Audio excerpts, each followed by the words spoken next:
Section 2.3 है आपके पास। तो ये जो कंप्लीटनेस प्रॉपर्टी आपने पढ़ी थी, जिसमें आप सुप्रीमम मालूम कर सकते हैं, इन्फीमम मालूम कर सकते हैं, बाउंडेड है, अपर बाउंड है, लोअर बाउंड है, तो ये उससे मुतालिक एक्सरसाइजेज है। तो ये एक्सरसाइज 2.3 है। तो इसमें ये सेट S1 आपको डिफाइन किया हुआ है। इसमें S1 के जो मेंबर है X, वो सारे ऐसे रियल नंबर है which are greater than is equal to 0। तो आपने शो करना है in detail that this set S1 has lower bounds but no upper bounds, and आपने शो करना है कि जो इन्फिमम ऑफ S1 है, यानी जो greatest lower bound of S1 है, वो आपके पास 0 है। ठीक है। तो हम किस तरह शो कर सकते हैं कि जो S1 है उसमें लोअर बाउंड है। तो अगर आप देखें जो आपके पास S1 है, ये 0 से स्टार्ट होता है। अगर आप इसके डायग्राम बनाएंगे तो ऐसे सारे real number which are equal to and greater than 0, तो वो सब इसके अंदर जो है वो इंक्लूड है। तो इसमें आप लोअर बाउंड्स बता सकते हैं। 0 इसके एक लोअर बाउंड है, और ऐसे सारे नंबर जो कि नेगेटिव है वो आपके पास जो है इसकी लोअर बाउंड है। ठीक है ना। तो 0 जो है आपके पास वो इसकी लोअर बाउंड है। 0 इज ए लोअर बाउंड। क्यों? क्योंकि जो 0 आपके पास होगा वो जो x आपके पास सेट S1 के मेंबर हैं उनसे, उन सबसे ये छोटा होगा। ठीक है। फॉर ऑल x, या अगर x 0 है तो फिर उसके बराबर होगा। तो आपके S1 में जितने भी मेंबर हैं S1 0 जो है या तो उनके बराबर या उससे छोटा है। तो ये आपके पास जो लोअर बाउंड की डेफिनेशन है। इसी तरह any number let's say y which is less then 0। तो अगर आप कोई भी ऐसा नंबर लें जो नेगेटिव है, तो उसमें क्या प्रॉपर्टी होगी कि वो जो नंबर होगा y आपके पास, वो x से छोटा होगा। ठीक है। बराबर नहीं होगा, क्योंकि x जो है वो 0 से स्टार्ट हो रहा है। तो अगर आप कोई भी ऐसा नंबर लेते हैं, ये आपका S1 है, कोई भी ऐसा नंबर लें y विच इज नेगेटिव, तो वो लेस देन x होगा। तो इसका मतलब है कि हमने ये शो कर दिया कि हमारे पास जो S1 है इसमें बहुत सारी लोअर बाउंड्स है। 0 में हमने एक पार्टिकुलरली शो कर दिया कि 0 आपके पास जो लोअर बाउंड्स है। सो S1 has many lower bounds.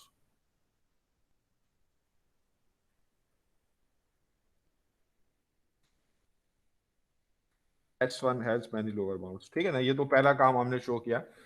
अच्छा, फिर हमने साथ ही हम ये शो कर देते हैं कि जो इन्फीमा में S1 का वो आपके पास 0 है। यानी कोई भी अगर आप नंबर 0 से बड़ा लें, तो सेट S1 में कोई ना कोई ऐसा मेंबर मिल जाएगा जो उससे छोटा होगा। फॉर एग्जांपल फर्ज करेंगे, अगर हम कहते हैं सपोज कि हमारे पास कोई नंबर y है जो कि ग्रेटर देन 0 है,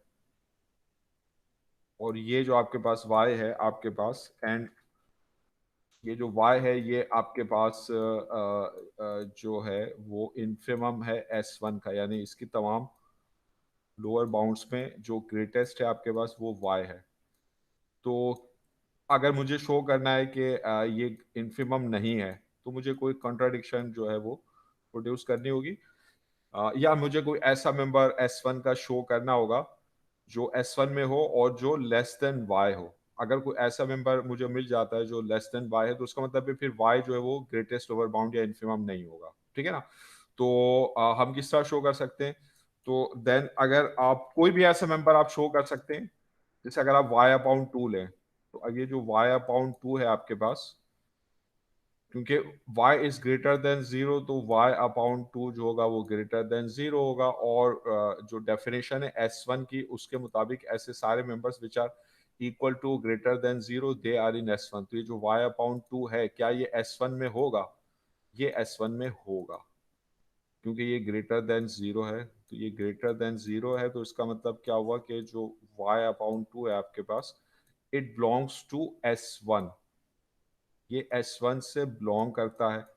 और साथ ही ये जो आपके पास जो मेंबर है, आपको पता है ये लेस देन y है। तो ये y अपॉन 2 जो है ये लेस देन y है, और ये ग्रेटर देन 0 है। तो अगर हम कह रहे हैं कि y यानी कोई भी पॉजिटिव नंबर जो है वो अगर S1 के इन्फिमम है, तो हम एक और ऐसा पॉजिटिव नंबर प्रोड्यूस कर सकते हैं y/2 जो कि S1 में होगा और इस इन्फिमम से छोटा होगा। तो ये फिर हमें कंट्राडिक्शन मिल रही है, क्योंकि जो आपके पास इन्फिमम होता है वो आपके सेट के तमाम मेंबर से छोटा होता है। कोई भी मेंबर आपके सेट का ऐसे नहीं होता जो उससे छोटा हो। तो इसका मतलब है कि कोई भी पॉजिटिव नंबर जो है वो S1 के इन्फिमम नहीं होगा। तो फिर इसका जो इन्फिमम है वो 0 होगा, जो कि तमाम लोअर बाउंड्स में आपके पास सबसे बड़ा है। So no positive number is infimum of S1 is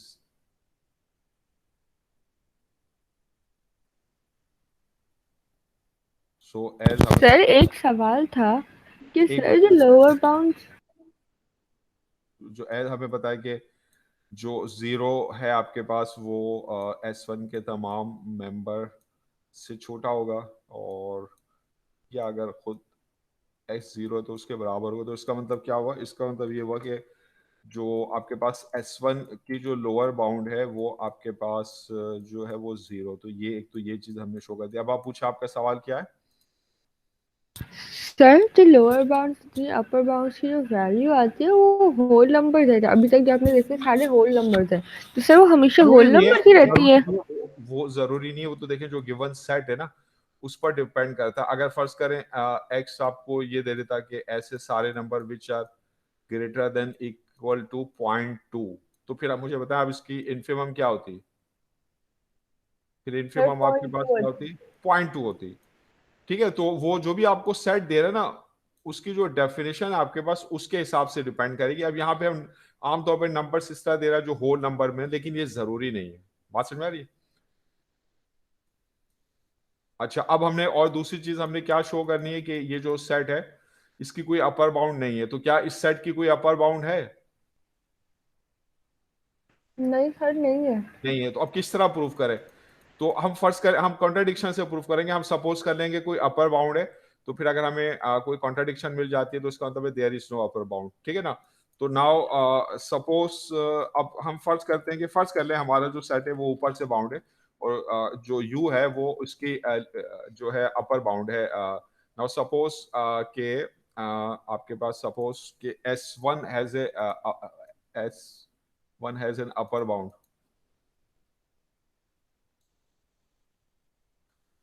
S1 has an upper bound।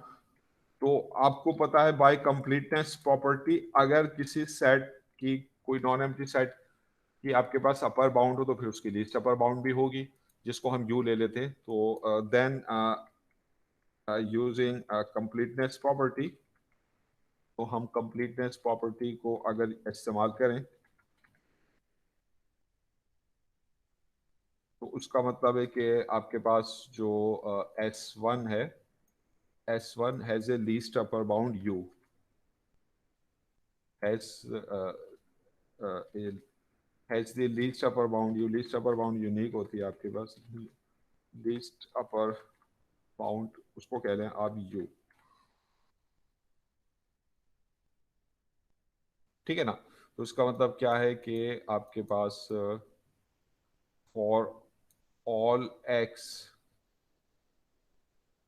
Which are in S1 they will be equal to less than u. ये आपके पास जो अपर बाउंड की डेफिनेशन है, और फिर लीस्ट अपर बाउंड के लिए ये आपके पास स्टेटमेंट है। ठीक है, तो ये आपके पास जो है S1 के सारे एलिमेंट्स के लिए बात ट्रू होगी। ठीक है, अब क्योंकि जो S1 में जो सारे एलिमेंट्स है वो आपको दिए हुए कि they are equal to greater than x, और x जो है वो greater than equal to u है। तो इसका मतलब क्या है कि जो अपर बाउंड है u, it can not be negative. At least अगर अपर बाउंड है तो it is equal to greater than 0। ठीक है, और जैसे ऐसे सारे नंबर विच आर पॉजिटिव है वो आपके S1 में होंगे। तो क्योंकि 1 जो है आपके पास वो ग्रेटर देन 0 है, तो इसका मतलब है जो 1 है आपका वो S1 से बिलोंग करेगा। 1 जो है S1 से बिलोंग करेगा। तो जो 1 है वो ग्रेटर देन 0 है, और ये जो है S1 से बिलोंग कर रहा है। तो जो अपर बाउंड है S1 की, तो या तो 1 के बराबर होगी या इससे बड़ी होगी, ठीक है। तो अब आपके पास हम देख चुके हैं कि u जो है वो पॉजिटिव है, तो क्योंकि u is positive as u is positive, तो जो u है आपके पास वो S1 से बिलोंग करेगा, यानी जो लीस्ट अपर बाउंड है, क्योंकि वो पॉजिटिव है और सारे पॉजिटिव नंबर S1 में, तो u S1 से बिलोंग करेगा। और इसके अलावा जो अगर u पॉजिटिव है तो u प्लस वन, दो पॉजिटिव नंबर का जो सम होता है आपको पता है वो पॉजिटिव होता है ना, u प्लस वन भी आपके पास क्या होगा, पॉजिटिव होगा। ये आप ऑर्डर प्रॉपर्टीज में पढ़ चुके हैं, ये ऑर्डर एक्सियो में, तो u प्लस वन भी पॉजिटिव है, तो उसका मतलब क्या है कि u प्लस वन भी जो है S1 में होगा, तो u प्लस वन भी जो है वो S1 से बिलोंग करता है। तो अब क्योंकि u प्लस वन S1 से बिलोंग करता है और हम ये देख चुके हैं, हमने फर्ज किया था कि जो S1 है उसकी जो लीस्ट अपर बाउंड है आपके पास वो u है, उसका मतलब क्या है कि जो u है वो S1 के तमाम मेंबर्स x से बड़ा है या बराबर है, कोई भी S1 का मेंबर जो है u से छोटा नहीं है। तो अब हमने ये दिखा दिया कि u प्लस वन S1 से बिलोंग करता है, तो इसका मतलब है कि जो u प्लस वन है वो less than is equal to u होगा by the definition of least upper bound. ये जो आपके पास डेफिनेशन है, x की जगह यहाँ पर u प्लस वन है, तो इसमें अब अगर आप दोनों साइड पर से u माइनस कर देंगे तो ये आपके पास आ जाएगा 1 is less than is equal to u minus u, और ये आपके पास आ जाएगा 1 is less than is equal to 0, which is a contradiction, जो कि कॉन्ट्राडिक्शन है।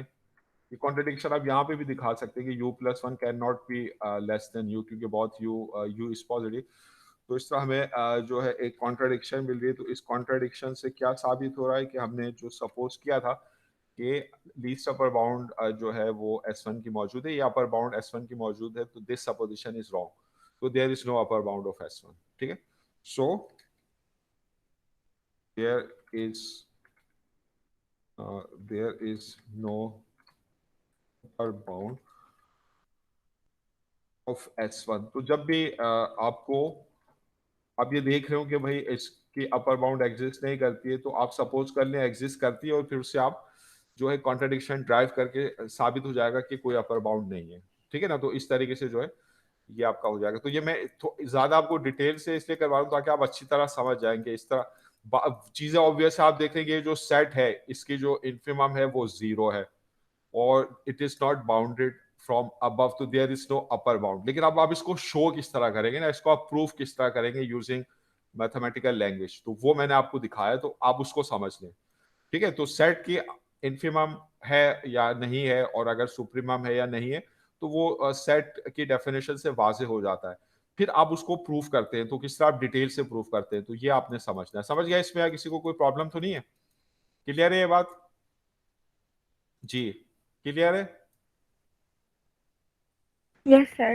अच्छा, तो अब मैं आपसे पूछने लगी मैंने कि आपको आपका असाइनमेंट टू मैंने चेक करके दे दिया था, तो वो सबको मिल गया है ना? जी सर, वो उसके मार्क्स अपडेट हो गए। अच्छा, अब ये एक्सरसाइज 2 है, इसमें ये सेट S2 डिफाइन किया हुआ है। तो सर ये S2, सब हमारे सिलेबस में आएगा? हाँ हाँ, ये आज तक जितना भी, ये तो पिछला ही मैं आपको एक्सरसाइज करवा रहा हूँ ना, कोई नया टॉपिक तो अभी मैंने शुरू नहीं किया। आज तक जितने भी चीजें आप पढ़ रहे हैं ना वो सब आपके सिलेबस में शामिल है। लेकिन इसमें ओके। घबराने की जरूरत नहीं है, आपने जो मतलब पढ़ा है ना उसको अच्छी तरह आप समझ लें। जैसे अब सेट के अंदर आप किस तरह प्रूफ करते हैं, सबसेट की डेफिनेशन क्या है, कॉन्ट्रा पॉजिटिव वगैरह क्या है, वो सारी चीजें, और जो उसमें आपको मैंने असाइनमेंट्स दिए हैं, जो आपने क्विज किया है, जो आपको एक्सरसाइजेज में आपको असाइनमेंट दिए थे, तो उनको आप अच्छी तरह समझ के कर लें। वो उसमें जो मिस्टेक्स आप समझते हैं, जो वीकनेसेस है, उनको दूर कर लें। तो मतलब इसमें घबराने की जरूरत नहीं है। जो आपने समझ के पढ़ाया होगा, ये जो चीज अब तक आपने पढ़ी है, अगर ये क्लियर है तो फिर आप जो है उसको आपने एक्चुअली फिर उसको कर सकेंगे आप एग्जाम में। बस एग्जाम में ये है कि आप वहां पे घबराए नहीं, मतलब उसमें घबराने की बात नहीं है, चीजें आपने समझी हुई तो वही चीजें आएंगी, ठीक है ना। तो ये आपको एक्सरसाइज है S2, ये आपको जो है सेट दिया हुआ है। तो अब इसमें क्वेश्चन कर रहा है कि does S2 has lower bounds, does S2 have lower bound, ये पहला क्वेश्चन है। आपने यस और नो में जवाब देना है। क्या है इसका आंसर? कि क्या S2 की लोअर बाउंड्स है? S2 में आपके पास क्या ऐसे सारे number which are greater than zero, तो इसमें जो है वो जीरो शामिल नहीं है। जीरो के राइट पे सर फिर है उसकी लोअर बाउंड, जी उसकी लोअर बाउंड फिर एग्जिस्ट करेगी ना सर? हाँ हाँ 0। बिल्कुल करेगी। तो इसके जो है लोअर बाउंड्स जो है एग्जिस्ट करती हैं, और बहुत सारी लोअर बाउंड्स है। तो इसका आंसर क्या है? यस। तो जैसे मिसाल के तौर पे any any number y which is less than zero, कोई भी नेगेटिव नंबर जो है वो इसकी लोअर बाउंड है। तो अब इस तरह इसकी बहुत सारी लोअर बाउंड्स है। Is a lower bound of S2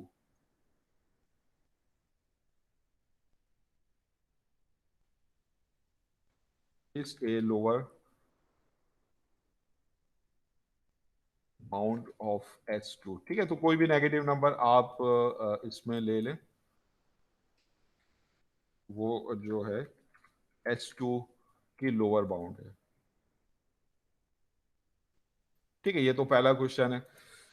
अच्छा, फिर दूसरा क्वेश्चन आपसे पूछ रहा है कि does S2 have upper bounds. तो क्या does S2 have upper bounds, ये क्वेश्चन है दूसरा। Does S2 has upper bounds, क्या S2 की कोई अपर बाउंड है? No sir. अब इसमें इसमें कुछ प्रूव अभी नहीं करना, सिर्फ आपने आंसर और नो में जवाब देना। अपर बाउंड्स अगर जस्टिफाई करने के लिए कहे कि आप कोई आंसर यस में दें और आप साबित करें, या तो फिर आपको उसे प्रूव करना पड़ेगा। तो इसमें आंसर आपके पास क्या है? नो। क्योंकि आप अगर प्रूफ करना चाहें, किस तरह प्रूफ कर सकते हैं कि आप फर्ज कर लेंगे अपर बाउंड है, तो फिर लीस्ट अपर बाउंड होगी यू, फिर उसी तरह आप कॉन्ट्रडिक्शन जिस तरह मैंने ऊपर करवाया बिल्कुल सिमिलर उसी पैटर्न से आप एक कॉन्ट्रडिक्शन प्रोड्यूस करके ये साबित कर सकते हैं कि there is no upper bound. ठीक है। अच्छा, फिर तीसरा क्वेश्चन जो आपके पास वो ये है कि does infimum of S2 exist. तो does infimum of S2 exist, क्या S2 की इन्फिमम है? मतलब यस S2 सर। की S2 यस की सर, जो है क्योंकि उसकी लोअर बाउंड है तो उसकी इन्फिमम भी है। ये आपके पास क्या है? ये कंप्लीटनेस प्रॉपर्टी है in terms of lower bounds. यही कंप्लीटनेस प्रॉपर्टी के दो आपके पास स्टेटमेंट है। जो ओरिजिनल स्टेटमेंट है वो तो इन टर्म्स ऑफ सुप्रीमम है, या in terms of least upper bound है कि if a non empty set of real number is bounded above, if it has an upper bound then it must have a least upper bound. और इसका जो similar जो analogous statement है in terms of lower bounds वो क्या है कि if a non empty subset of real number is bounded below then it must have a greatest lower bound, it must have an infimum. तो क्योंकि इसकी lower bounds है तो फिर इसकी इन्फिमम भी होगी। तो डस इन्फिमम S2 एग्जिस्ट, ये जो है आपका क्वेश्चन है। तो इसका आंसर क्या है? यस। आप बता सकते हैं कि S S2 has lower bounds, S2 has lower bounds. So, according to completeness theorem,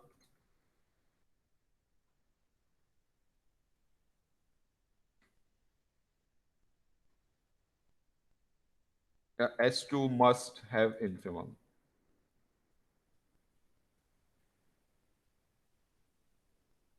S2 must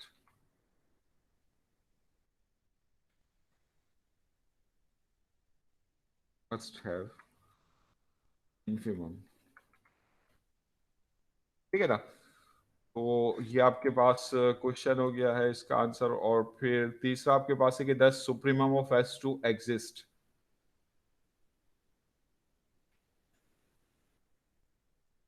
तो क्या S2 का सुप्रीमम है? नहीं सर, नहीं है, क्योंकि इसकी अपर बाउंड ही नहीं है तो सुप्रीमम हो ही सही नहीं है। सकता। तो क्योंकि इसके अपर बाउंड नहीं है, नो। एस S2 अगर इसकी कोई एक भी अपर बाउंड होती है तो कंप्लीटनेस थ्योरम के मुताबिक या कंप्लीटनेस प्रॉपर्टी के मुताबिक जो S2 उसकी फिर एक लीस्ट अपर बाउंड भी होती है। लेकिन अगर इसकी कोई भी अपर बाउंड नहीं है तो फिर इसकी सुप्रीमम एक्सेस नहीं करती। no as S2 has no upper bound, so it does not have supremum.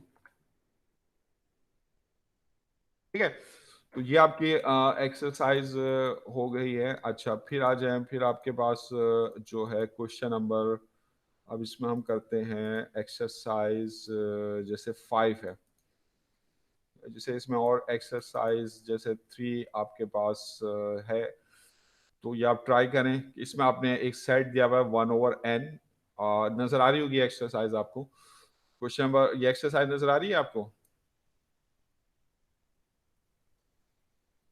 तो इसमें एक सेट आपको दिया हुआ है 1/n, इसके मेंबर है जहां पे यानी नेचुरल नंबर्स के रेसिप्रोकल्स, तो आपने ये शो करना है कि इसका सुप्रीमम जो है वो 1 है, और इसका जो इन्फिमम है आपके पास वो या तो 0 है या 0 से ग्रेटर है। ठीक है ना। इस तरह फोर्थ में आपको एक सेट दिया हुआ है, तो उसमें भी आपने इन्फिमम और सुप्रीमम जो है वो फाइंड आउट करने। तो अब ये आपके पास, अब मैं एक्सरसाइज 5 जो है वो आपको बताता हूँ। एक्सरसाइज 5 जो है आपके पास वो ये है कि इसमें आपको एक सेट दिया हुआ और आपने इनके इन्फिमम और सुप्रीमम इफ दे एग्जिस्ट वो फाइंड आउट करने। मतलब जरूरी नहीं है कि सुप्रीमम और इन्फिमम एग्जिस्ट करते हो, अगर वो एग्जिस्ट करते हैं तो फिर आप उन्हें फाइंड आउट करें। Find infimum and supremum if they exist. तो इसके अंदर जो इसके अंदर 4 पार्ट्स हैं आपके पास। तो जो पहला पार्ट है, इसके अंदर जो सेट आपको दिया हुआ है, पार्ट ए जो है आपके पास, दैट इज सेट ए है आपके पास, और ये डिफाइन किया हुआ आपको कि इसके अंदर जो है किस टाइप के मेंबर्स होंगे। सेट बिल्डर फॉर्म में है, x belongs to r and 2x + 5 is greater than 0। तो ऐसे सारे रियल नंबर इसमें हैं सच दैट कि 2x + 5 जो है वो ग्रेटर देन 0। तो ये आपको जो है इसकी डेफिनेशन दी हुई है कि सेट ए में कैसे मेंबर होंगे, ऐसे रियल नंबर जो इस इनइक्वालिटी को सेटिस्फाइड करेंगे। तो आप पहले इस इनइक्वालिटी को जो है सॉल्व करके देख लें, एक्स की वैल्यू क्या। इनइक्वालिटी को सॉल्व करने के लिए याद रखेंगे, जब आप इनइक्वालिटी की जो प्रॉपर्टीज आपने पढ़ी वो याद रखनी कि इनइक्वालिटीज की अगर आप दोनों साइड्स को नेगेटिव नंबर से आप मल्टीप्लाई या डिवाइड करते हैं तो इनइक्वालिटी रिवर्स हो जाती है। ठीक है, वो जो सारी प्रॉपर्टीज हैं वो जो इनइक्वालिटी में हम यूज करते हैं वो आपको याद रखनी है, वो हमने यूज करनी है। तो अब अगर आप इस इनइक्वालिटी को सॉल्व करें तो आपको पता है कि आप दोनों साइड जो है -5 ऐड कर लेंगे तो इनइक्वालिटी पे कोई फर्क नहीं पड़ेगा। तो 2x will be greater then -5, और 2 से अगर आप दोनों साइड को डिवाइड करें विच इज पॉजिटिव तो इनइक्वालिटी पे कोई फर्क नहीं पड़ेगा। तो आपने सॉल्व करके x निकाल लिया। तो x कैसे नंबर है विच आर ग्रेटर देन -5/2, यानी -5/2 यानी -2.5 से बड़े सारे रियल नंबर इसके अंदर शामिल है, लेकिन -5/2 इसमें शामिल नहीं है, और अप टू इन्फिनिटी सारे नंबर्स इसके अंदर हैं। तो ये जो इसके ज्योमेट्रिकल डायग्राम है। तो अब मुझे बताइए कि क्या इसकी सर आपके एक पास, सवाल पूछ लूं? हाँ हाँ पूछ लें, ये सर आपने जो पूछ लिया रियल सवाल। नंबर्स होते हैं वो सारे नंबर्स होते हैं ना, जितने भी नंबर एग्जिस्ट करते हैं? जी जी। और नेचुरल नंबर्स वो होते हैं, होल नंबर्स होते हैं? Natural numbers positive whole number 1 2 3 4 5 6 up to infinity. Integers में पॉजिटिव नेगेटिव होल नंबर भी होते हैं और जीरो भी होते हैं, यानी 0 +1 -1 +2 -2 +3 -3। तो थैंक यू इसमें जो सर। पॉजिटिव इंटीजर्स होते हैं उधर से नेचुरल नंबर ही होते हैं। रियल नंबर्स में हर तरह के नंबर, सारे नंबर उसमें इरेशनल भी आ जाते हैं, डेसिमल में भी आ जाते हैं, होल नंबर भी आ जाते हैं, ये सब आपके पास हैं। तो मुझे बताइए कि क्या इन्फिमम है आपके पास एस ए की जी सर, इन्फिमम? हमारे पास एक लोअर बाउंड आ रही है, तो उसका मतलब उसका और इन्फिमम भी लीस्ट, एग्जिस्ट कर रहा तो होगा। हाँ, तो अब जो ग्रेटेस्ट लोअर बाउंड है वो आपके पास क्या होगी? -5/2। ठीक जी है ना। सर। तो ये जो है आपके पास इसकी इन्फिमम है। अच्छा, अब इसमें सुप्रीमम आपके पास क्या है? क्या कोई इसकी लोअर बाउंड है? एक ही supremum of A does not exist. Exist. ठीक है ना। तो ये आपके पास इस तरह जो है आपने सॉल्व कर लिया। फिर इसी तरह आपके पास और जो आपके पास कुछ जैसे बी आपके पास पार्ट है इसमें, बी में आपको ये सेट दिया हुआ है, बी ये डिफाइन सर हम ऐसे डायरेक्ट लिख सकते हैं एग्जाम में, या पहले हम लोग शो करें कि एक लोअर बाउंड एग्जिस्ट करता है? इसमें सिर्फ फाइंड करनी, आपने सिर्फ फाइंड करनी है। अगर जस्टिफाई करने के लिए कहे तो फिर आपको प्रूफ करना पड़ेगा। बात समझ आ रही है? जी जिस तरह सर। मैंने एक्सरसाइज 1 में किया, अगर आपसे कहे कि सिर्फ फाइंड करें तो आपने जस्ट लिख देनी है, लेकिन अगर आपसे कहे फाइंड एंड जस्टिफाई, यानी फाइंड एंड प्रूफ, ये कह दिया कि अब फाइंड भी करें इन्फीमम और प्रूफ भी करें, या फाइंड भी करें और जस्टिफाई भी करें, तो फिर ये इस तरीके से आपको जस्टिफिकेशन देनी है। इस तरह एक्सरसाइज 1 में मैंने आपको डिटेल से करवाया। समझ में आ ओके रही बात? सर। जी सर, फाइंड होगा तो हम डायरेक्टली वो लिख सकते हैं, इनइक्वालिटी सॉल्व करके हाँ, डायरेक्टली लिख सकते उसके अंदर आपको जस्टिफाई करने की जो है जरूरत नहीं होगी। हैं। ओके अगर सर। आपसे कहता है फाइंड एंड प्रूफ या फाइंड एंड जस्टिफाई, तो फिर आपको साबित भी करना है, मालूम भी करना है, फिर साबित भी करना है। ठीक है, तो सेट बी में ऐसे सारे रियल नंबर है सच दैट के x plus two is greater than and is equal to x square. तो ये आपको जो इनइक्वालिटी दी हुई है, तो इस इनइक्वालिटी को सॉल्व करके हम एक्स निकालेंगे और फिर हम देखेंगे कि उसका इन्फीमम या सुप्रीमम क्या है। तो इसको आप पहले सॉल्व कर लें। तो ये जो आपके पास है, अगर x plus two is greater than is equal to x square, तो अगर आप इसको सॉल्व कर लें, एक्स स्क्वायर को मैं पॉजिटिव रखता हूँ, इन दोनों नंबर्स को वहां शिफ्ट कर लेंगे तो ये हो जाएगा 0 is greater than is equal to x square minus x and minus two. या इसको आप इस तरह लिख लें कि आपके पास और कि x square minus x and minus two जो है वो less than is equal to 0 है। तो अब ये एक्स में क्वाड्रेटिक इक्वेशन है, इसके आप देखें कि आप फैक्टराइजेशन कर सकते हैं। क्या आप इसे फैक्टराइजेशन से सॉल्व कर सकते हैं? आप दो ऐसे नंबर मालूम कर सकते हैं जिनको मल्टीप्लाई करें तो माइनस टू आए, ऐड करें तो माइनस वन आए। हाँ, फैक्टराइजेशन से आप कर सकते हो। दो नंबर टू और वन है तो माइनस टू और प्लस वन, तो ये हमने इसकी फैक्टराइजेशन कर लिए। तो माइनस टू एक्स और प्लस एक्स, और that is minus two is less than is equal to 0।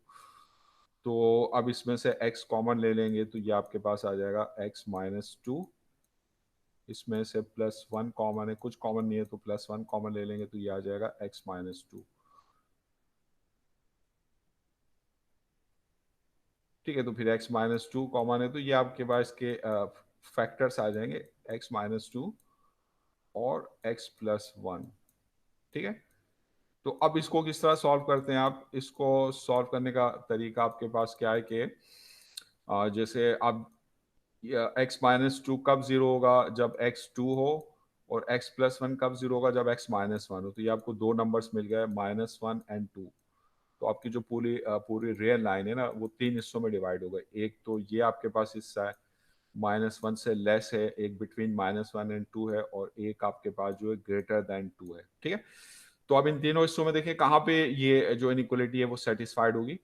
तो अब जैसे माइनस वन से लेस कोई भी नंबर ले लें इस पोर्शन में, माइनस टू ले सकते हैं, माइनस थ्री, माइनस फोर, जैसे माइनस टू ले लेते हैं। ये टेस्ट पॉइंट है, इसको अगर मैं इसमें सब्सटीट्यूट करूं एक्स की जगह, तो ये सिर्फ आपने इसका साइन चेक करना है क्या है। तो माइनस टू और माइनस टू, ये पहले ब्रैकेट में एक्स रखा माइनस टू, दूसरे ब्रैकेट में एक्स रखेंगे माइनस टू और प्लस वन। तो आपने सिर्फ साइन चेक करना है कि इन दोनों ब्रैकेट्स का साइन क्या है। तो इसका साइन है माइनस और इसका साइन है माइनस। तो माइनस इंटू माइनस, ये साइन क्या हो जाएगा? प्लस।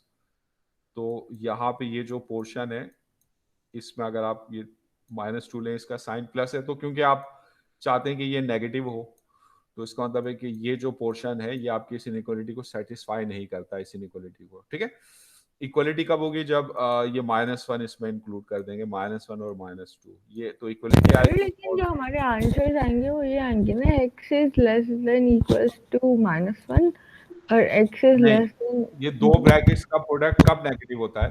दो ब्रैकेट्स, दो चीजों का प्रोडक्ट कब नेगेटिव होता है? जब या तो एक नेगेटिव हो और एक पॉजिटिव हो। अगर दोनों नेगेटिव हैं तो उनका प्रोडक्ट तो नेगेटिव नहीं होगा ना, पॉजिटिव होगा। तो फिर जैसे हमने देखा कि ये जो पोर्शन है माइनस वन के लेफ्ट पर, इसमें आप कोई भी नंबर लें तो उसके ऊपर इन दोनों ब्रैकेट्स का प्रोडक्ट नेगेटिव होगा, तो नेगेटिव इंटू नेगेटिव क्या आ जाएगा? पॉजिटिव। तो आपको तो नेगेटिव चाहिए ना, तो ये पोर्शन जो है आपका सॉल्यूशन नहीं है, इसलिए मैंने इसको क्रॉस कर दिया। फिर आप कोई भी ऐसा नंबर ले जो माइनस वन और टू के बीच में है, तो जो सबसे आसान है वो जीरो है। 0 हमने ले लिया, मैं माइनस में 1.5 भी ले सकता हूँ, लेकिन 0 सबसे आसान है। तो 0 को अगर आप इसमें सब्सटीट्यूट करते हैं इन दोनों ब्रैकेट में, तो उसका साइन आपने चेक करना है। अगर आप x की जगह 0 रखें, 0 - 2, और x की जगह दूसरे ब्रैकेट में 0 रखें, 0 + 1, तो अब इनका साइन सिर्फ आप चेक करें, वैल्यू की अहमियत नहीं है। तो ये माइनस होगा और 0 + 1 इसका साइन प्लस होगा। तो एक ब्रैकेट का साइन माइनस, एक का प्लस, तो माइनस इंटू प्लस क्या हो जाएगा, माइनस। तो आपको क्योंकि नेगेटिव चाहिए, तो इसका मतलब ये जो पोर्शन है ना, इसके अंदर ये जो पोर्शन है आपके सॉल्यूशन में शामिल होगा। इसी तरह 2 के राइट पर अगर आप ये तीसरा पोर्शन लें, इसमें कोई भी नंबर ले लें 3, अगर मैं 3 इसमें सब्सटीट्यूट करता हूँ, 3 - 2 पॉजिटिव होगा, 3 + 1 पॉजिटिव, तो इसमें साइन आएगा पॉजिटिव। ये पोर्शन भी जो है आपका शामिल नहीं है। तो आपका सॉल्यूशन क्या आ गया, सॉल्यूशन ऐसे तमाम नंबर्स हैं विच आर बिटवीन -1 एंड 2, और क्योंकि इक्वलिटी चाहिए तो इंक्लूडिंग -1 एंड 2। तो आपका जो सॉल्यूशन आ गया वो क्या आ गया आपके पास, सॉल्यूशन आपके पास आ गया। सो हमारा सॉल्यूशन आ गया, ऐसे तमाम नंबर्स x जो है हमारे इनइक्वलिटी को सेटिस्फाइड करेंगे which are greater than equal to -1 और लेस देन और इक्वल टू 2। तो ये है आपका सॉल्यूशन। ये आपके S2 के मेंबर हैं, यानी ये जो पोर्शन है which is between -1 and 2, including -1 and 2। ये जो आपका पोर्शन है, ये जो पूरा आपके पास है, इसमें -1 और 2 भी शामिल हो रही है सारे। ये पूरा इंटरवल आपका शामिल है, ये क्लोज इंटरवल है आपके पास, ये -1 से 2 तक। इसको इंटरवल की फॉर्म में आप इस तरह लिखेंगे, -1 एंड 2। ठीक है। तो ये जो आपको सेट दिया हुआ है बी, इसको इंटरवल की फॉर्म में अगर आप लिखें, तो ये जो है हमने सॉल्व करके निकाल लिया, ये है मेरे पास -1 एंड 2। समझ में आया किस तरह सॉल्व करके निकाला है? ये आप ये काम पहले की क्लासेस में आप कर चुके हैं, क्वाड्रेटिक इनइक्वालिटी को जो है आप सॉल्व करें। ठीक है। आप इसको एक और तरीके से भी देख सकते हैं कि ये जैसे इसके फैक्टर सारे -1 और 2, तो ये जो आपके पास होता है ना एक्स स्क्वायर, ये पैराबोला होता है। अगर एक्स स्क्वायर का साइन पॉजिटिव है, तो ये आपके पास ये कप ऑफ पैराबोला है, ये कप ऑफ पैराबोला है, और ये आपकी एक्स एक्सिस को कहाँ पे इंटरसेक्ट कर रहा है, एक कर रहा है -1 पर, और एक आपके पास कर रहा है 2 पर। तो इसका ये जो पोर्शन है जो which is below x axis, ये जो पोर्शन है ये इसका सॉल्यूशन है, क्योंकि हम चाहते हैं ये नेगेटिव हो। अगर पॉजिटिव चाहिए होता तो वो पोर्शन लेते which is above x axis. तो ये आपका सॉल्यूशन है, यानी x should be between -1 and 2। ये इंटरवल है आपका, ये सॉल्यूशन है। तो आप इसको ज्योमेट्रिकली भी इस तरह निकाल सकते हैं, ज्यादा आसानी से इस तरह निकल आएगा। ठीक है। तो अब आप मुझे बताएं, ये भी समझ गया आपने किस तरह मैंने सॉल्व करके मालूम कर लिया कि ये जो मेरा सेट बी है, जिसके अंदर ऐसे रियल नंबर्स होंगे जो इस इनइक्वालिटी को सेटिस्फाइड करेंगे, तो एक्चुअली वो कौन से नंबर होंगे, between -1 and 2, including -1 and 2। Clear है ये बात? सही है, क्लियर है ना, या इसमें किसी को कोई प्रॉब्लम है? अब मुझे बताएं, इन्फिमम ऑफ बी क्या है? इन्फिमम ऑफ बी क्या एग्जिस्ट करता है? -1। जी सही माइनस है। -1 है। और आपके पास जो है सुप्रीमम ऑफ बी क्या है? Supremum of B 2। 2 है। और ये जो दोनों आपके पास जो इन्फिमम और सुप्रीमम है ना, वो आपके सेट बी से बिलोंग करते हैं। अगर मैं आपसे बोलूं मैक्सिमम ऑफ बी क्या है? मैक्सिमम याद है ना, वो बड़े से बड़ा नंबर बी का जो उसके तमाम नंबर से बड़ा हो या बराबर हो। तो मैक्सिमम ऑफ बी आपके 2 पास है। 2 है। ठीक है ना, वो खुद सुप्रीमम के बराबर है। और जो आपके पास जो मिनिमम ऑफ बी है, वो आपके पास क्या है, वो खुद उसके इन्फिमम के बराबर है, -1। सर लेकिन ये सिर्फ इसलिए है क्योंकि -1 और 2 बी से बिलोंग करते हैं। अगर ये नहीं करते तो फिर इन्फिमम हाँ, और मिनिमम अलग अगर अलग। अगर फर्ज करें ये आपके पास ओपन इंटरवल होता -1 से 2 तक, तो इसमें आपके पास इन्फिमम क्या होता, इन्फिमम होता -1, और सुप्रीमम क्या होता, सुप्रीमम होता 2। लेकिन यहाँ पे ये दोनों जो है आपके सेट से बिलोंग नहीं करते, तो इसमें जो मिनिमम मिनिमम जो है आपके पास वो मिनिमम लेस देन -1 अंदर होता। मिनिमम इसमें एग्जिस्ट नहीं करता, और मैक्सिमम भी इसमें एग्जिस्ट नहीं करता। ठीक है ना। लेकिन और अगर ये आपके पास इस तरह होता, -1 पे क्लोज होता और 2 पे ओपन होता, तो फिर इसमें इन्फिमम तो इसमें है जो कि है -1 और वो सेट से बिलोंग करता है, और सुप्रीमम भी है आपके पास जो कि है 2, लेकिन वो सेट से बिलोंग नहीं करता। और इसमें जो मिनिमम है आपके पास वो -1 होता, वो एग्जिस्ट करता है जो कि इन्फिमम के बराबर होता है, लेकिन इसके अंदर जो मैक्सिमम है वो एग्जिस्ट नहीं करता, यानी कोई बड़े से बड़ा नंबर इसके अंदर नहीं है। तो इसमें मिनिमम एग्जिस्ट करता है लेकिन मैक्सिमम एग्जिस्ट नहीं करता। इसमें मिनिमम और मैक्सिमम दोनों एग्जिस्ट करते हैं और वही इन्फिमम और सुप्रीमम के बराबर है। इसमें मिनिमम और मैक्सिमम कोई भी एग्जिस्ट नहीं करता, लेकिन इन्फिमम और सुप्रीमम एग्जिस्ट करता है। समझ में आएगा? ठीक है। तो ये आपके जो है एक्सरसाइज आपके पास समझ गए आप किस तरीके से जो है इसको सॉल्व करेंगे। ये एक्सरसाइज भी आपके पास हो गई। अच्छा, अब इसमें जैसे अब चले मैं आपको यहाँ तक क्लियर है ना आपके पास बात, ये या इसमें किसी को कोई प्रॉब्लम है? सर यहाँ तक मसला नहीं है। सही है। तो अब आ जाए, अब आप लास्ट टाइम अगर आपको याद हो, आपने जो आर्किमिडियन प्रॉपर्टी जो है उसको हमने स्टडी किया था, याद है क्या आर्किमिडियन प्रॉपर्टी जो है आपके पास? आर्किमिडियन प्रॉपर्टी आपको क्या बताती है कि जो सेट ऑफ नेचुरल नंबर है इट्स नॉट बाउंडेड अबव। तो वो, और फिर उसके हमने कॉरोलरीज भी ड्राइव की थी। तो इसमें ये हमने प्रूव किया था कि जो n जो है आपके पास इज नॉट बाउंडेड अबव। उसको हमने फर्ज किया था कि चले उसकी कोई अपर बाउंड है, तो फिर हमने कॉन्ट्रडिक्शन से प्रूव किया था कि कॉन्ट्रडिक्शन जनरेट होगी तो इसका मतलब है कि n की कोई अपर बाउंड नहीं होगी, तो उसके लिए अपर बाउंड भी नहीं होगी, तो n is not bounded above, S is not bounded above. ये तो आपके पास जो है कमीडियन प्रॉपर्टी है, लास्ट लेक्चर में करिए। और फिर इसकी जो कॉरलरीज थी आपके पास कौन कौन सी थी? इसकी जो कॉरलरी 1 थी, याद है आपके पास कॉरलरी 1 में ये जैसे मैंने सेट लिया था आपके पास के 1/n, जहाँ पे n जो है आपके पास बल्कि ये जो सेट था आपके पास ये मेरे ख्याल से था 1 - 1/n, 1 - 1/n, जिसमें n जो है आपके पास वो कोई भी नेचुरल नंबर है। तो ये मैंने प्रूव किया था कि इसकी जो इन्फिमम है वो 0 है। इन्फिमम ऑफ जो s है आपके पास, infimum of s that is 0। और फिर मैंने दूसरी कॉरलरी जो दी आपके कॉरलरी 1 में तो सिर्फ 1/n ही था, s इक्वल्स टू 1/n।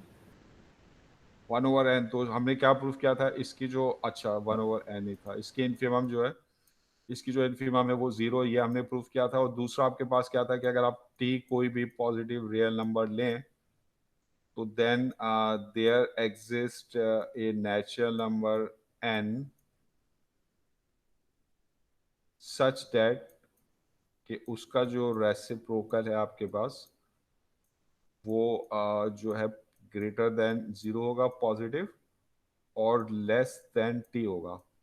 तो अगर आप कोई भी पॉजिटिव रियल नंबर लें तो आप एक ऐसा नेचुरल नंबर मालूम कर सकते हैं कि उसका रेसिप्रोकल जो वो t से लेस हो। याद है ना आपको ये कॉरलरी? ये सेकंड थी, अगर आप निकाल के चेक करें। और थर्ड क्या थी आपके पास? थर्ड आपके पास ये थी कि अगर आपके पास कोई भी रियल नंबर है, कोई भी रियल नंबर है और कोई भी पॉजिटिव रियल नंबर है, y इज ग्रेटर देन 0, तो then there exist some natural number n such that कि जो आपके पास ये y जो है वो होगा between n n+1, between n and n+1। ठीक है सर ना आपने ये? लिखवाया था n-1 and n, बिटवीन हाँ, एक n-1। ही बात है। आप अगर इस तरह लिख लें इसको n-1 एंड n, या n+1 एंड n, कोई फर्क नहीं पड़ता अगर आप इस तरह लिख लें। ये दो आपके पास कंसेक्यूटिव नेचुरल नंबर है, n-1 और n। ठीक है। और आप इसको इस तरह भी लिख सकते हैं, जैसे अगर यहाँ पे आप n लें तो जो उससे जो नेक्स्ट आपके पास होगा नेचुरल नंबर वो आपके पास क्या होगा? n+1। तो आप n-1 और n भी ले सकते हैं, ये दो कंसेक्यूटिव नेचुरल नंबर हैं, n-1। तो जाहिर है जो नेक्स्ट नेचुरल नंबर आपके पास होगा वो क्या होगा, इसमें 1 ऐड कर देंगे तो n होगा। और अगर आप फर्ज करेंगे n लेते हैं तो इसका जो नेक्स्ट नेचुरल नंबर होगा वो आपके पास क्या होगा, n+1 होगा। तो ये दो कंसेक्यूटिव नेचुरल नंबर्स की दो डिफरेंट फॉर्म्स है, कोई फर्क नहीं पड़ता आप n-1 और n लें या n या n+1 लें, दोनों फॉर्म्स में आप इसको लिख सकते हैं। तो अगर कोई भी रियल नंबर है और कोई भी पॉजिटिव रियल नंबर है तो उसका मतलब है कि there is some natural number sir 1 साल और है कि y is between two consecutive natural number। जी सर, वो तो लेस देन वो आपने n is less than equals, मतलब y is greater than equals to n हाँ, लिखा है। मतलब इसको दोनों इस तरह भी लिख सकते हैं, मतलब ऐसा भी हो सकता है कि फर्ज करेंगे ये अगर y जो है ये n के बराबर है तो फिर साहब ये ग्रेटर देन n-1 होगा, ठीक है ना। और अगर y जो है वो फर्ज करें n-1 के बराबर है तो आप इस तरह लिख सकते हैं, फिर ये लेस देन y होगा, मतलब किसी लेस देन n होगा, ये किसी एक नेचुरल नंबर के बराबर हो सकता है और वो उसको चाहे आप जो है n वाले को लें या n-1 वाले को लें, इक्वलिटी किसी एक तरफ आएगी। बात क्लियर है? मतलब अगर फर्ज करें कि y जो है आपके पास वो 5 है तो मैं लिख सकता हूँ कि y is equal to 5 and less than 6। तो फिर यहाँ पे ये n-1 5 है और n 6 है। और आप इसको आप इस तरह भी लिख सकते हैं ना, मतलब दूसरी फॉर्म ये कि आप इस तरह लिख दें कि y इज बिटवीन 4 एंड 5। अब यहाँ पे जो इक्वलिटी आएगी ना वो 5 के साथ, ये राइट हैंड साइड के साथ आएगी, मतलब ये दोनों स्टेटमेंट इक्वल है, मतलब आप चाहे इस तरह लिखें ये भी सही है, इस तरह लिखें ये भी सही है। बात क्लियर है? जी सर। ठीक है ना, तो इससे कोई फर्क नहीं पड़ता, किसी एक तरफ इक्वलिटी होनी चाहिए। तो ये आपने इसकी कॉरोलरीज देखी थी, ये अच्छा 3 बताई थी ना आपको कॉरोलरीज, या एक और भी थी? तीन थी। कितनी कॉरोलरीज थी? जो वो मैं पीछे का ही रिपीट कर रहा हूँ क्योंकि अब आगे मैं इनको यूज करूंगा। अकोमोडेंट प्रॉपर्टी की आपके पास कॉरोलरीज थी, फिर इसको मैंने जनरलाइज किया था। जी सर, तो फिर जनरलाइज आइसोलेशन प्रॉपर्टी करवाई थी। जनरलाइज अकोमोडेंट प्रॉपर्टी क्या है आपके पास? जनरलाइज्ड कमिटेंट प्रॉपर्टी आपके पास ये है कि अगर फर्ज करें आपके पास दो रियल नंबर हो x एंड y, और अगर दोनों पॉजिटिव ले लें आप, नेगेटिव लेंगे तो अगर दोनों पॉजिटिव रियल नंबर हैं और क्या था आपके पास कि x जो है वो लेस देन y है, तो then there exist some natural number n such that कि उसका जो मल्टीपल होगा, जो x का कोई n मल्टीपल जो होगा, it will become greater than y, such that कि y is less then nx। तो मतलब अगर दो रियल नंबर में एक रियल नंबर दूसरे रियल नंबर से बड़ा है तो जो छोटे वाला रियल नंबर है उसको हम किसी नेचुरल नंबर से मल्टीप्लाई करके एक ऐसा रियल नंबर हासिल कर सकते हैं n x which will be greater than y. ठीक है ना, एक एग्जांपल भी आपको समझा दी कि क्या मतलब है इसका। तो ये जनरलाइज अरकमिडेंट प्रॉपर्टी थी आपके पास, ठीक है ना, याद समझ गए थे ना पीछे जो करवाया था। तो अब आ जाए, अब हम जो है आपके पास अब हम आपके पास पढ़ते हैं जो डेंसिटी थ्योरम है आपके पास, उसको हम पढ़ते हैं। ये भी एक एप्लीकेशन है आपके पास अर्कमिडियन प्रॉपर्टी की, एक एप्लीकेशन तो आपने और ऊपर एप्लीकेशन देखी थी, तो एप्लीकेशन ऑफ अर्कमिडियन प्रॉपर्टी एपी। तो ये आपके पास है द डेंसिटी थ्योरम। तो क्या है डेंसिटी थ्योरम?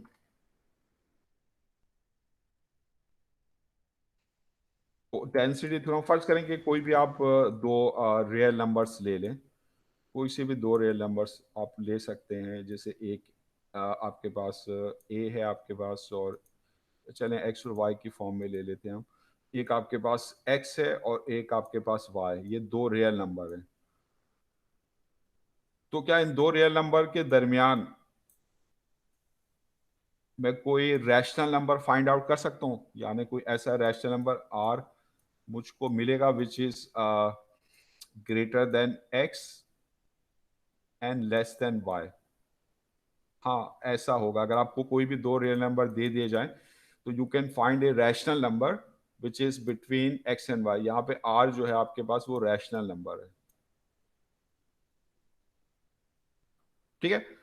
अब अगर आप फर्ज करें आप एक्स और आर को ले लें तो इसके बीच में फिर आप कोई रैशनल नंबर फाइंड आउट कर सकते हैं।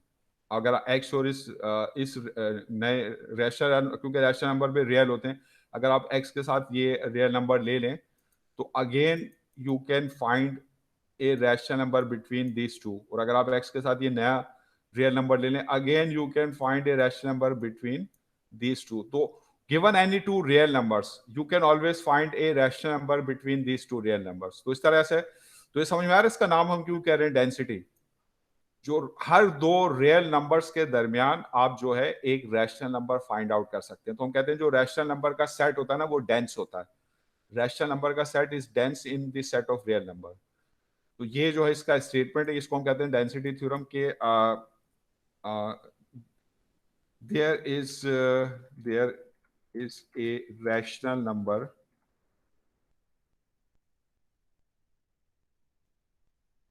between any two real numbers। ठीक है, तो दैट इज, इसको हम कहते हैं that is the set of rational numbers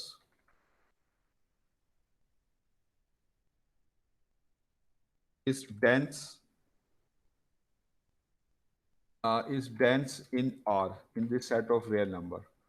ठीक है ना, तो ये जो है आपके पास जो है डेंसिटी थ्योरम है। तो इसका स्टेटमेंट आपके पास क्या है, ये मतलब इसका बाकायदा स्टेटमेंट है कि गिवन टू रियल नंबर्स, यानी x और y आपके पास दो रियल नंबर हैं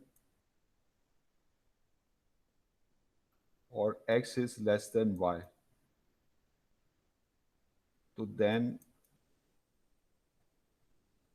there exist a rational number r जो है ये आपके पास रैशनल है, तो it belongs to this set of rational number q such that कि r जो है वो बिटवीन x एंड y है। तो ये इसको हम कहते हैं डेंसिटी थ्योरम। तो इसको हम जो है जो आर्किमिडियन प्रॉपर्टी है ना उसकी मदद से प्रूव करेंगे। तो we will prove it by using Archimedean property and its qualities जो आपने ऊपर पढ़ी हैं। तो प्रूफ, तो we will proof density theorem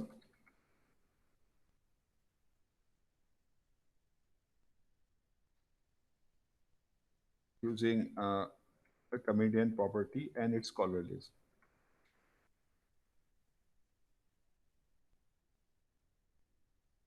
ठीक है, तो ये क्लियर है कि क्या है डेंसिटी थ्योरम, या इसमें किसी को कोई प्रॉब्लम तो नहीं है?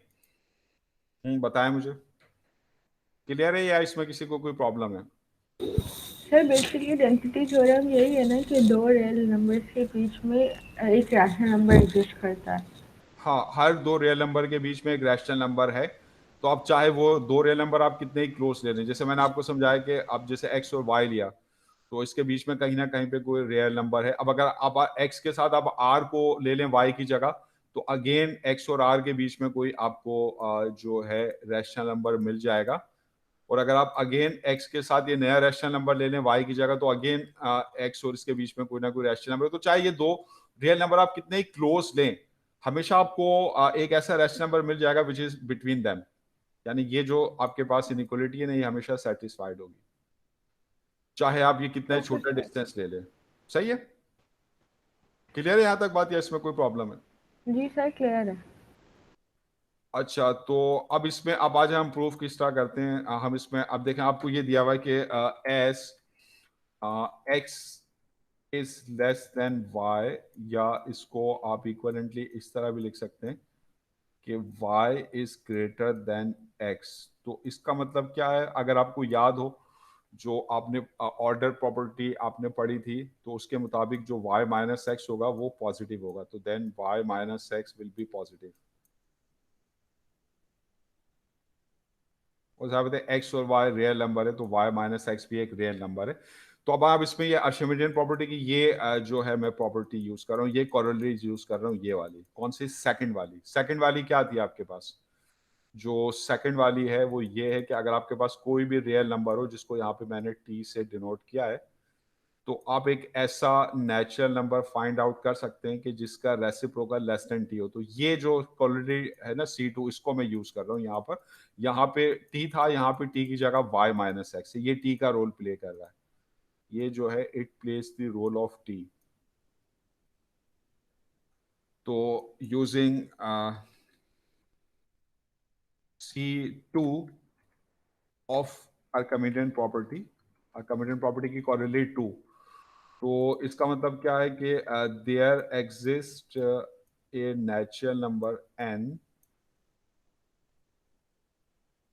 सच दैट कि उसका जो रेसिप्रोकल होगा आपके पास वो less than y minus x होगा। ठीक है, बराबर भी हो सकता है अगर n, अगर आप फर्ज करें t1 है और n1 है तो इसमें इक्वलिटी भी जो है आप शामिल कर सकते हैं। अब देखिए उस कोरिलेशन में मैंने इक्वलिटी शामिल की थी या नहीं की थी, चेक कर लें उसमें। ये जीरो तो कभी नहीं होगा, आप इक्वलिटी भी शामिल कर सकते हैं, मतलब 1/n t के बराबर हो सकता है, लेकिन जो है इससे बड़ा नहीं होगा। ठीक है, अच्छा अब यहाँ पे अगर मैं सॉल्व कर लूँ इसको, तो अब क्योंकि n जो है आपको पता है n जो है वो आपके पास हर नेचुरल नंबर पॉजिटिव होता है, तो इस इनइक्वलिटी की दोनों साइड को अगर आप n से मल्टीप्लाई करेंगे तो ये इनइक्वलिटी जो रिवर्स नहीं होगी। तो ये मैं यहाँ पे 1 आ जाएगा और यहाँ पे आपके पास ये n मल्टीप्लाई होगा y माइनस एक्स से। अच्छा अब इसको सॉल्व कर लें अगर आप, तो ये आपके पास हो जाएगा n y minus n x.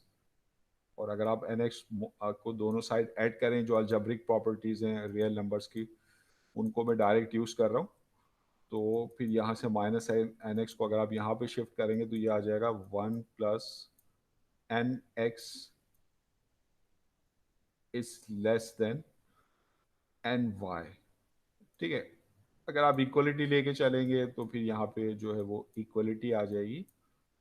तो ये आपको जो है एक इनइक्वलिटी जो है वो मिल गई है। ठीक है, तो यहाँ पर जो है मैंने अब ये प्रूफ करना है डेंसिटी थ्योरम। तो इसको मैं, डेंसिटी थ्योरम क्या है कि between any two real numbers there is a rational number, तो इसको प्रूफ करूंगा, इसको मैं डेंसिटी थ्योरम कहता हूँ। और इसको मैं प्रूफ करूंगा by using Archimedean property and its coordinates. तो ये आपके पास है डेंसिटी थ्योरम कि अगर एक्स वाई को रियल नंबर हो सच दैट के x is less than y, तो then there is a rational number r which is between x and y. तो अब इसको प्रूव करने के लिए मैंने इसको यूज किया, क्योंकि ये आपको पता है कि x is less than y, या इसका मतलब है कि y is greater than x, तो इसका मतलब है कि y minus x is positive. तो अब ये मुझे एक पॉजिटिव नंबर यानी टी मिल गया। तो इस पर मैंने आर्किमिडियन प्रॉपर्टी की जो सेकंड कॉरिलेज यूज की कि अगर आपके पास कोई पॉजिटिव रियल नंबर हो तो आपको एक ऐसा नेचुरल नंबर मिल जाएगा विच इज लेस देन और इक्वल टू टी। तो वो मैंने यूज करी। इसका मतलब है कि there is some natural number n such that 1 over n is less than is equal to y minus x। और फिर क्योंकि n जो होता है सारे नेचुरल नंबर पॉजिटिव होते हैं, तो n जो है आपके पास उसको मैंने दोनों साइड मल्टीप्लाई किया, यहाँ पे 1 आ गया, ये इनइक्वलिटी रिवर्स नहीं होगी, n by minus n x, फिर माइनस एन एक्स को यहाँ पे शिफ्ट कर दिया, तो ये आपके पास जो है 1 प्लस एन एक्स आपके पास आ गया, that is less than is equal to n by. तो यहाँ तक बात क्लियर है या कोई प्रॉब्लम है इसमें? जी, यहाँ तक बात क्लियर है। Yes sir. अच्छा अच्छा, अब आ जाए, अब मैं दूसरी कोरोलरी यूज कर रहा हूँ। वो दूसरी कोरोलरी आपके पास आर्किमिडियन प्रॉपर्टी की क्या है, वो ये वाली है। विच वन, ये वाली है आपके पास, ये वाली, ये जो थर्ड है, ये वाली। क्या है आपके पास थर्ड, क्या आपके पास अगर कोई भी रियल नंबर हो, तो वो जो रियल नंबर होगा वो between two consecutive natural numbers होगा। ठीक है ना। तो अब ये जो प्रॉपर्टी है इसको मैं यूज करता हूँ एक्स के ऊपर। ये एक्स जो है आपके पास, ये कोई भी रियल नंबर है, as x is any real number, तो then using corollary C3 of concomitant property, उसके मुताबिक there is a natural number, उसको मैं m कह लेता हूँ, इस n से डिफरेंट हो, जरूरी नहीं कि इस n के बराबर हो, ये दोनों सिंबल्स डिफरेंट होने चाहिए, तो उसको मैं m कह लेता हूँ कि then there is a natural number m such that कि ये जो x है आपके पास बल्कि ऐसा कर लें, क्योंकि यहाँ पे हमें nx गिवन है तो हम nx की फॉर्म में इसको ले लेते हैं। तो ये आपके पास जो एक्स आर है और एन आपके पास जो है वो कोई भी नेचुरल नंबर है, तो इनका जो प्रोडक्ट होगा, एक नेचुरल नंबर और रियल नंबर का प्रोडक्ट भी जो होता है वो रियल होता है, तो एन एक्स जो होगा आपके पास वो आर होगा। तो जो मैं रियल नंबर ले रहा हूँ वो एन एक्स ले रहा हूँ, तो फिर इसके ऊपर जो है using C three corollary 3 of Archimedean property, there exist a natural number, उसको आप m कह लें, कोई आपके पास नेचुरल नंबर है m सच दैट ये जो रियल नंबर है एन एक्स, तो या ये होगा बिटवीन m एंड m+1।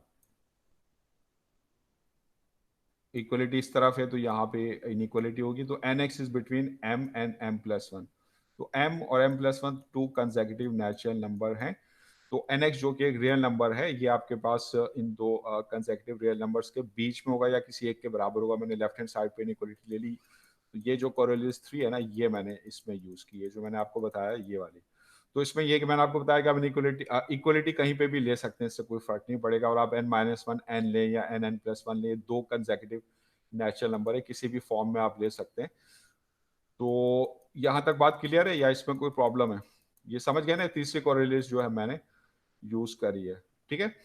तो अब इसमें आपके पास जो है पहले आपके पास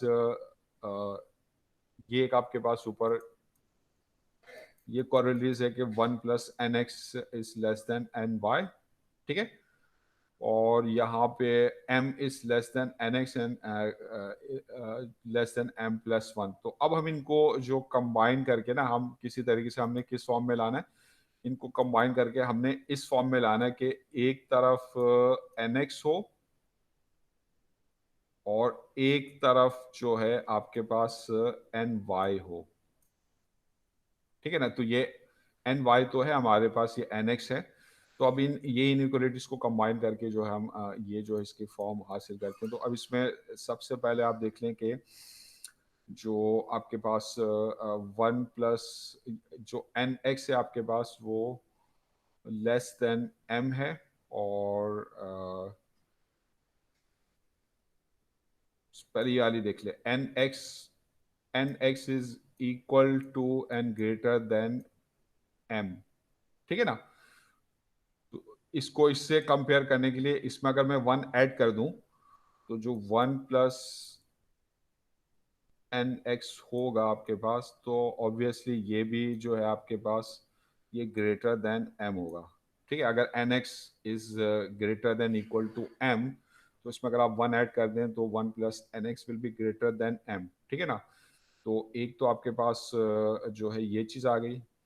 अच्छा, और इसको अगर आप इसको 1 कह दें और इसको 2 कह दें, तो अगर आप 1 और 2 को कंपेयर करें, इसमें 1+nx is less than is equal to ny है, और इसमें m is less than 1+nx, यानी इससे छोटा है, यानी इन दोनों को कंबाइन करके हमें ये मिल रहा है कि m is less than 1+nx which is less than equal to ny। तो इसका मतलब है कि m is less than ny। तो फ्रॉम 1 एंड 2, फ्रॉम 1 एंड 2 हमें क्या इनइक्वलिटी, एक नई इनइक्वलिटी मिल गई बिटवीन m एंड ny, ये जो m है वो लेस देन ny है, ठीक है। तो आपके पास ये आपको जो है इनइक्वलिटी मिल गई है, ठीक है। क्लियर है यहाँ तक या इसमें कोई प्रॉब्लम है आपको? जी हाँ हेलो, आवाज आ रही है मेरी या नहीं आ रही? हाँ, आवाज आ रही है। जी सर, आ रही है। जी सर, आ तो रही है। अच्छा, तो यहाँ तक ये बात क्लियर है कि ये मैंने एन एन एक्स जो है वो ग्रेटर देन एम है। तो मैंने, क्योंकि इस इनइक्वलिटी वन में वन प्लस एन एक्स है, तो फिर मैंने वन अगर ऐड कर दूंगा तो m is less than one plus n x. तो अब इन दोनों को कंबाइन कर लें, वन और टू, तो जो आपके पास एम है वो less than one plus n x है, which is less than equal to n y है। तो इस तरह एम और एन वाई में क्या रिलेशन निकल आएगा?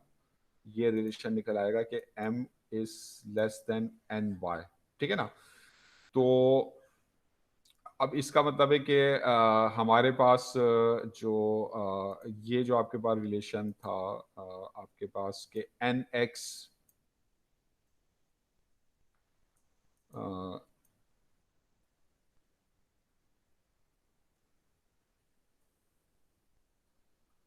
तो नाउ अब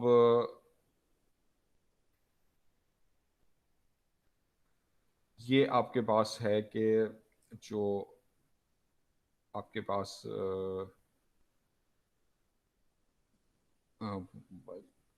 अगर अगर हमें ये प्रोड्यूस यहाँ पे करना है, चलें m प्लस, अब ये रिलेशन आपके पास आ गया है कि अच्छा m is less than n y है, तो इसमें अगर मैं वन ऐड कर दूंगा, नहीं वन ऐड करने की ज़रूरत नहीं है, वो हमें m में मिल गया। तो अब इसमें यहाँ पर रिलेशन हमें बनाना एन एक्स और एन वाई के दरमियान। तो अब अगर आपके पास एन एक्स हो एक तरफ लेस देन, और ये एक तरफ जो है वो एन वाई हो, ठीक है? तो हाँ, ये जो m है आपके पास, m प्लस वन जो है आपके पास, that is greater than n x. ठीक है, ये आपके पास यहाँ पर है, ये प्रॉपर्टी में आपके पास, और ये लेस देन एन वाई है। तो अब क्योंकि n और m आपके पास जो है वो नेचुरल नंबर हैं, तो m प्लस वन भी नेचुरल नंबर है। अगर आप दोनों साइड को n से डिवाइड कर दें, ये आपके पास क्या आ जाएगा, m plus one upon n। ठीक है, यहाँ पे n से डिवाइड किया, n कैंसिल, यहाँ पे n से डिवाइड किया, यहाँ पे n से डिवाइड किया, तो ये आपके पास n कैंसिल हो जाएगा, ये आपके पास आ जाएगा y। तो यहाँ पे ये आपके पास इक्वलिटी है। अगर मैं ऊपर से वन को हटा दूं तो ये मैं फिर इसको प्योर इनइक्वलिटी की फॉर्म में लिख सकता हूँ, इस तरह कि ये जो m अपॉन n है ग्रेटर देन x होगा एंड लेस देन y होगा। तो ये m अपॉन n क्या है? क्योंकि m और n आपके पास नेचुरल नंबर है, तो ये एक रैशनल नंबर है। दो नेचुरल नंबर की जो रेशियो होती है आपके पास, वो रैशनल नंबर होता है। तो ये मैंने प्रूव कर दिया कि there is a rational number r which is between x and y। तो ये इस तरह जो डेंसिटी थ्योरम है ये प्रूव हो गया। तो यहाँ पे ये जो r है आपके पास वो है m upon n which is a rational number. ठीक है, तो इस तरीके से मैंने प्रूव किया कि between any two real numbers there is a rational number which is between these two real numbers. ठीक है ना? तो ये क्लियर है यहाँ तक बात, या इसमें किसी को कोई प्रॉब्लम है? तो ये है आपके पास डेंसिटी थ्योरम। तो ब्रेक लेना है? जी सर, ले लेते हैं। ठीक है, तो यहाँ पर